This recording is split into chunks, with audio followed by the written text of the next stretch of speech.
Nah, hari ini kita akan melihat di dalam teks Alkitab dalam Kisah Para Rasul pasal yang kedua.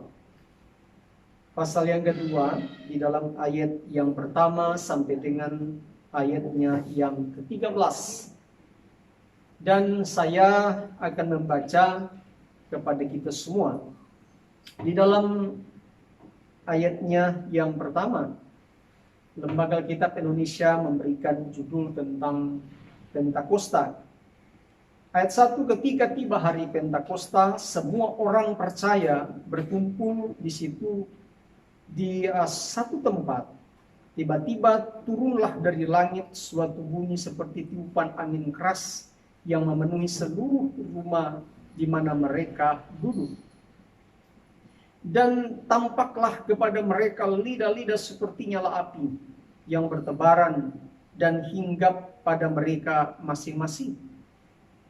Maka penuhlah mereka dengan Roh Kudus, lalu mereka mulai berkata-kata dalam bahasa-bahasa lain seperti yang diberikan oleh Roh itu kepada mereka untuk mengatakannya. Waktu itu di Yerusalem diam orang-orang Yahudi yang saleh dari segala bangsa di bawah kolong langit. Ketika turun bunyi itu, berkerumunlah orang banyak. Mereka bingung karena mereka masing-masing mendengar rasul-rasul itu berkata-kata dalam bahasa mereka sendiri. Mereka semua tercengang-cengang dan heran, lalu berkata, bukankah mereka semua yang berkata-kata itu orang Galilea? Bagaimana mungkin kita masing-masing mendengar mereka berkata-kata dalam bahasa kita sendiri, yaitu bahasa yang kita pakai di negeri asal kita. Kita orang Partia, Media Elam, penduduk Mesopotamia, Yudea dan Kapadokia, Pontus dan Asia, Frigia dan Pamfilia, Mesir dan daerah-daerah Libya yang berdekatan dengan Kirene, pendatang-pendatang dari Roma, baik orang Yahudi maupun penganut agama Yahudi, orang Kreta dan orang Arab. Kita mendengar mereka berkata-kata dalam bahasa kita sendiri tentang perbuatan-perbuatan besar yang dilakukan Allah. Mereka semuanya tercengang-cengang dan sangat termangu-mangu sambil berkata seorang kepada yang lain, apakah artinya ini? Tetapi orang lain menyindir, mereka sedang mabuk oleh anggur manis. Nah, menarik sekali kalau kita lihat di dalam teks ini, dalam Kisah Para Rasul pasal yang kedua, ayat 1 sampai 13, mengungkapkan tentang sebuah fakta sejarah di mana turunnya Roh Kudus pada zaman itu. Dan kalau kita lihat di dalam ayat 1, ketika tiba hari Pentakosta. Yang dimaksudkan tiba hari Pentakosta ini merujuk sebetulnya kepada peristiwa di mana adanya sebuah perayaan hari Pentakosta yang memang dirayakan oleh orang-orang Yahudi pada waktu itu. Dan bersamaan itu pula, kalau kita lihat di kalimat berikut, semua orang percaya berkumpul di satu tempat. Jadi memang menarik sebetulnya ini bahwa tidak ada kaitan sebetulnya antara hari Pentakosta di mana hari ini merujuk kepada perayaan orang-orang Yahudi, di mana orang-orang Yahudi merayakan dua hal penting yang sangat mendasar dalam kehidupan orang-orang Yahudi pada waktu itu, di mana mereka merayakan akan adanya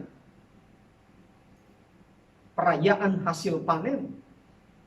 Dan yang kedua adalah adanya perayaan di mana mereka memperingati tentang pemberian hukum atau 10 hukum kepada umat Israel. Sehingga ini dirayakan pada hari Pentakosta. Sehingga dijelaskan di sini, kalau kita lihat di dalam kalimat berikut menunjukkan bahwa semua orang percaya berkumpul di satu tempat. Kalau kita lihat dalam ayat misalnya di ayat 4. Ya. Di ayat 4 Dalam Kisah Para Rasul pasal 1 diungkapkan bahwa pada suatu hari ketika ia makan bersama-sama dengan mereka, ia melarang mereka meninggalkan Yerusalem. Dan mereka menyuruh mereka tinggal di situ menantikan janji Bapa, yang demikian katanya, telah kamu dengar daripadaku, sebab Yohanes membaptis dengan air, tetapi tidak lama lagi kamu akan dibaptis dengan Roh Kudus. Jadi hadirnya sebetulnya orang-orang percaya di satu tempat itu bukan karena adanya hari perayaan Pentakosta, tetapi karena memang Tuhan juga berjanji kepada mereka bahwa mereka tidak boleh meninggalkan Yerusalem dan menyuruh mereka untuk tinggal di situ menantikan janji Bapa.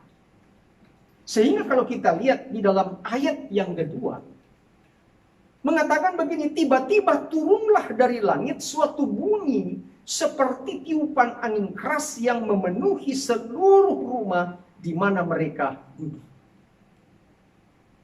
Jadi hadirnya Roh Kudus secara tiba-tiba pada waktu itu, di saat adanya perayaan Pentakosta bagi orang-orang Yahudi pada waktu itu. Sehingga begitu banyak orang dalam perayaan itu. Dan kalau kita lihat di dalam ayat ini menunjukkan bahwa orang-orang percaya yang berkumpul di situ memang diperintahkan oleh Yesus bahwa mereka tidak boleh meninggalkan Yerusalem. Mereka harus berada di Yerusalem sambil menunggu janji Bapa yang akan dinyatakan kepada mereka, di mana Roh Kudus itu akan dinyatakan kepada mereka. Dan Yesus mengatakan kepada mereka bahwa Yohanes membaptis dengan air, tetapi tidak lama lagi kamu akan dibaptis dengan Roh Kudus. Maka Yesus mengatakan kepada mereka, mereka harus berada di Yerusalem, mereka harus memilih tempat dan mereka harus berada di sana menunggu janji Bapa dinyatakan kepada mereka. Maka di ayat yang kedua, ketika mereka sudah berada di Yerusalem dan mereka berada di tempat di mana tempat itu sudah dipersiapkan bagi mereka, maka dikatakan di dalam ayat yang kedua, tiba-tiba turunlah dari langit suatu tiup angin keras yang memenuhi rumah di mana mereka duduk. Tiba-tiba muncul suatu bunyi yang begitu keras seperti tiupan angin keras memenuhi mereka. Lalu ayat yang ketiga mengatakan, dan tampaklah kepada mereka. Jadi tampak kepada mereka, dikatakan di dalam Alkitab bahwa kepada mereka lidah-lidah seperti nyala api. Jadi jelas sekali Alkitab mengatakan bahwa tampaklah kepada mereka lidah-lidah seperti nyala api yang bertebaran dan hinggap pada mereka masing-masing. Jadi kita lihat bahwa Roh Kudus ketika dicurahkan, dikatakan pada saat dicurahkan terdengar sebuah tiupan angin yang begitu keras memenuhi rumah itu, di mana mereka duduk dan terlihat kepada mereka lidah-lidah seperti nyala api hinggap kepada mereka masing-masing. Lalu kita lihat ketika Roh itu memenuhi mereka, di dalam ayat yang keempat dikatakan begini, maka penuhlah mereka dengan Roh Kudus. Jadi ketika lidah-lidah seperti nyala api hinggap kepada mereka, maka ayat 4 menjelaskan bahwa penuhlah mereka dengan Roh Kudus. Ketika mereka penuh dengan Roh Kudus, pada kalimat berikut menunjukkan di sini bahwa lalu mereka mulai berkata-kata dalam bahasa-bahasa lain, seperti yang diberikan oleh Roh itu kepada mereka untuk mengatakan. Jadi Roh Kudus yang diberikan kepada mereka ketika memenuhi kehidupan mereka, kehidupan para rasul, maka Roh itulah yang berbicara kepada mereka. Sebab dikatakan di dalam ayat ini mengatakan bahwa seperti yang diberikan oleh Roh itu kepada mereka untuk mengatakan. Jadi bukan karena mereka yang berkata-kata, tetapi Roh Kudus yang berkata-kata, yang menggunakan lidah mereka untuk berbicara. Jadi mereka dibentukkan, dikuasai oleh Roh Kudus, dan mereka mulai berbicara dengan bahasa-bahasa lain. Bahasa-bahasa lain yang mungkin saja tidak dipahami oleh si pembicara. Oleh orang yang telah dipenuhkan dengan Roh Kudus, tetapi dapat dipahami oleh orang-orang yang mendengar, dan itu dinyatakan di dalam ayat yang kelima. Waktu itu diam di Yerusalem ya, orang-orang Yahudi yang saleh dari segala bangsa di bawah kolong langit.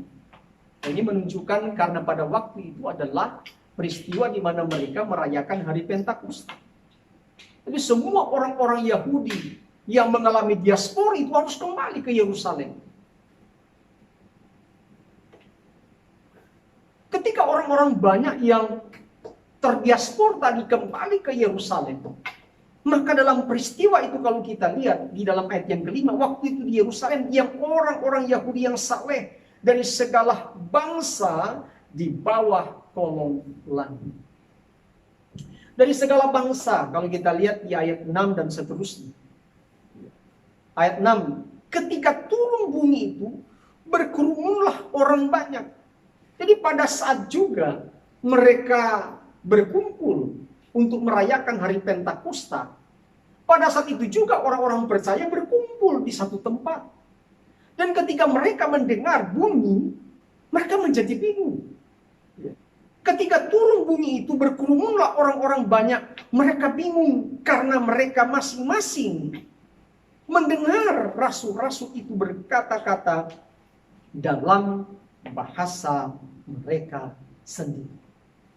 Kalau kita lihat bahwa Roh Kudus itu memakai bahasa-bahasa lain untuk menyatakan kemuliaannya, menyatakan hal-hal yang ajaib, hal-hal yang besar, agar mereka dapat memahami, mengerti bahwa semua itu karena karya atau pekerjaan Roh Kudus, di mana Roh Kudus itu hadir dan nyata dalam kehidupan mereka. Di dalam ayatnya yang ke-6, tampak di sini bahwa menunjukkan bahwa rasul-rasul itu berkata-kata dalam bahasa mereka sendiri. Kalau kita lihat di ayat yang ke-7, mereka semua tercengang-cengang dan heran, lalu berkata, bukankah mereka semua yang berkata-kata itu orang Galilea? Jadi mereka juga menjadi bingung, mereka tercengang-cengang sebab orang yang berkata-kata ini adalah mereka semua adalah orang-orang Galilea. Mereka tentu tidak paham bahasa-bahasa lain. Tetapi betapa heran dan betapa tercengangnya mereka melihat keajaiban Tuhan yang dinyatakan Tuhan lewat bahasa-bahasa yang dilakukan oleh Tuhan, di mana Tuhan memakai lidah para murid untuk mengungkapkan tentang kebesaran dan keajaiban Allah. Mereka mengatakan, bagaimana mungkin kita masing-masing mendengar mereka berkata-kata dalam bahasa kita sendiri, yaitu bahasa yang kita pakai di negeri asal kita. Jadi orang-orang yang berkumpul untuk merayakan hari Pentakosta Yahudi pada waktu itu merasa tercengang-cengang, merasa heran.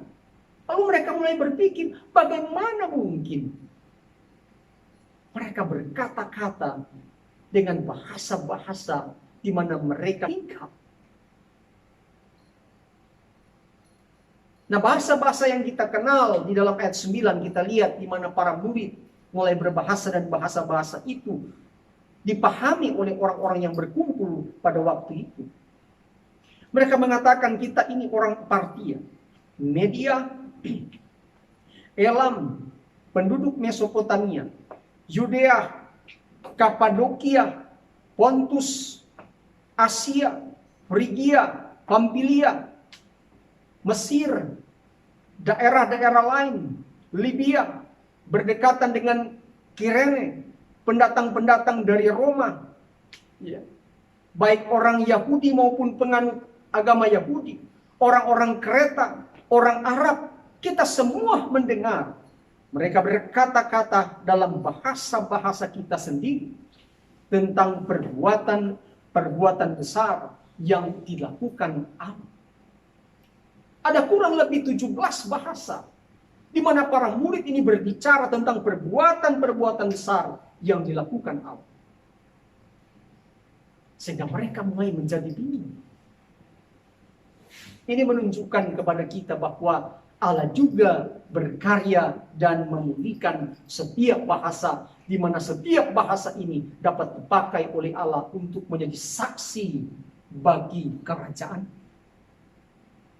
Kalau kita lihat di dalam kitab Kejadian, bahasa manusia itu hanya satu saja. Tetapi ketika mereka berada di satu daerah, maka kita lihat mereka membangun menara. Dan mereka mulai membangun menara itu. Dikatakan di dalam Alkitab bahwa mereka membangun semakin tinggi. Maka Allah melihat mereka, lalu Allah mengacaukan bahasa mereka. Sehingga ketika bahasa dikacaukan, maka terseraklah orang-orang ke seluruh penjuru dunia. Maka kalau kita lihat di sini, Allah memulihkan bahasa supaya setiap bahasa ini dipakai di mana kita bisa menyatakan perbuatan-perbuatan yang besar yang dilakukan Allah supaya karya Allah menjadi bahagian mereka semua. Nah, kita lihat ayat 12, mereka semuanya tercengang dan sangat termangu-mangu sambil berkata seorang kepada yang lain, apakah artinya ini? Ketika mereka mendengar peristiwa ini, mereka tidak memahami. Mereka bertanya, apa artinya ini? Bagi kita orang percaya yang hidup di zaman sekarang, maka artinya yang kita pahami bahwa Allah memakai setiap bahasa untuk menyatakan perbuatan-perbuatan yang besar bagi Allah, agar setiap bangsa, setiap bahasa akan mengakui Yesus Kristus adalah Tuhan bagi kehidupan mereka. Tetapi orang lain menyindir mereka, mereka sedang mabuk oleh anggur manis. Nah, ketika para murid dipenuhkan dengan Roh Kudus dan mereka mulai berbicara, mulai berkata-kata dengan bahasa-bahasa lain yang memang dipahami oleh orang-orang yang ada pada waktu itu. Tetapi orang lain menyindir mereka sedang mabuk oleh anggur manis. Ketika Petrus mendengar apa yang dikatakan oleh orang-orang yang berkumpul pada waktu itu, ketika melihat karena tercengang, mereka termangu-mangu, maka mereka mulai menyindir. Mereka mabuk oleh anggur manis. Tapi Petrus mengatakan, dengan ke-12 rasul itu, dengan suara nyaring berkata, hai orang-orang Yahudi dan kamu semua yang tinggal di Yerusalem, ketahuilah dan camkanlah perkataan ini. Orang-orang ini tidak mabuk seperti yang kamu sangka, karena hari ini baru pukul 9. Tetapi itulah yang difirmankan Allah dengan perantaraan Nabi. Jadi bagaimana Petrus mengungkapkan tentang dampak dari hadirnya Roh Kudus dan memenuhi para murid pada waktu itu. Maka ketika Petrus mendengar Mereka menyindir bahwa mereka mabuk dengan anggur manis. Maka bangkitlah Petrus dan para murid yang lain. Mereka berbicara kepada orang-orang yang berkumpul di sana. Dan kita lihat ketika Petrus berbicara di dalam ayat 17 sampai dengan ayatnya yang ke-37. Kalau kita lihat ayat 37 mengatakan begini. Ketika mereka mendengar hal itu, hati mereka sangat terharu. Lalu mereka bertanya kepada Petrus dan rasul-rasul yang lain, apakah yang harus kami perbuat, saudara-saudara? Jawab Petrus kepada mereka, bertobatlah dan hendaklah kamu masing-masing memberi dirimu dibaptis dalam nama Yesus Kristus untuk pengampunan dosamu. Maka kamu akan menerima karunia Roh Kudus.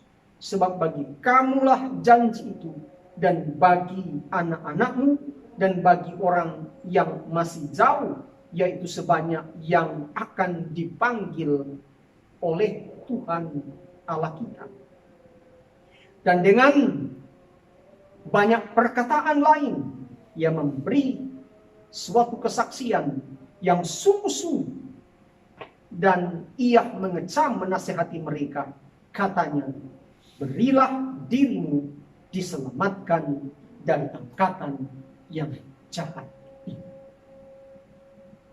Saya percaya bahwa seruan terakhir dari Petrus ini ketika mereka dipenuhkan dengan Roh Kudus kembali mengingatkan kita bahwa kita perlu kembali kepada panggilan Allah dalam hidup kita. Kita harus menjalani kehidupan kita sesuai dengan panggilan Tuhan. Agar kita menjadi saksi, menjadi terang bagi orang lain. Dan orang lain boleh diselamatkan. Dia percaya kepada Kristus sebagai Tuhan dan Juru Selamat atas kehidupan mereka. Tuhan Yesus memberkati kita semua. Haleluya. Amin.